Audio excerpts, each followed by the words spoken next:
guys, this is Jan again from Jandam District and welcome to my channel. Kung bago ka, please don't forget to subscribe para maging updated ka sa aking mga latest video. So guys, it's been a while since nakapag-upload ako ng mga videos about earning application or sites na legit kung saan kayo pwedeng kumita online.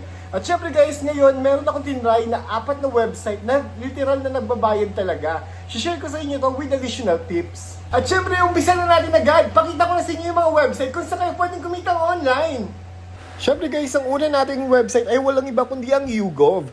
This focuses on public opinion and societal trends. Pays around 950 pesos once you reach 5,000 points. Distributed via bank transfer. Ang next naman natin guys ay walang iba kundi ang Tuluna Influencer. This is a long-standing global community offering consumer service with points redeemable for GCash or gift certificate. Ang next naman guys ay walang iba kundi ang Triaba. This provides local consumer service paying between 3 pesos and 50 centavos and up to 91 pesos per survey with low payout threshold of 560 pesos redeemable via PayPal. At syempre, last but not the least, ito nga pala guys ang Prime Opinion. Known for high relative payouts and quick processing times for cash out directly to your PayPal or to your bank. So guys, yun ang aking top 4 website kung saan ka pwede kumita online. At guys, ilalagay ko yung mga link nito sa video description ng video na to para madali nyo lang i-click at ma-access. So syempre, bigay naman tayo ng tips kung paano laging makakapag-answer ng survey at para mas madali tayong kumita online. So guys, ang first recommended ko or tips ko is mag-sign up kayo for multiple platforms. Huwag kayo mag-focus sa isang website lang. Kasi the more na marami kayong website na masalihan, the more na marami ring notification about survey na pwede nyo matake. Next tips naman natin guys is answer survey immediately. Guys, immediately, agad-agad, kapag na-receive kayo ng notification, i-answer nyo agad.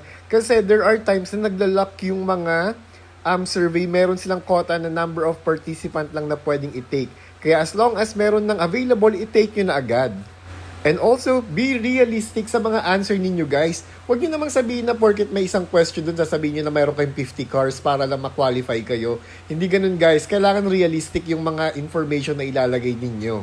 And next naman guys is read questions slowly. Kasi merong time na may paulit-ulit na question para sa mga qualifier. So kung magkaiba yung sagot mo doon sa mga qualifier question, may malaki ang chance sa maliligwak ka sa survey na yon. And lastly guys, make sure to complete your profile. Kasi guys, dyan nakasalalay minsan, pag sinasala na nila kung sino yung mga qualifier, kung sino yung kulang yung profile information, naliligwak agad sa mga surveys. Kaya make sure to complete all the information sa inyong profile, including dun sa mga parang mga mini questions or basic questions. Kailangan nyo talagang sagutan yun guys.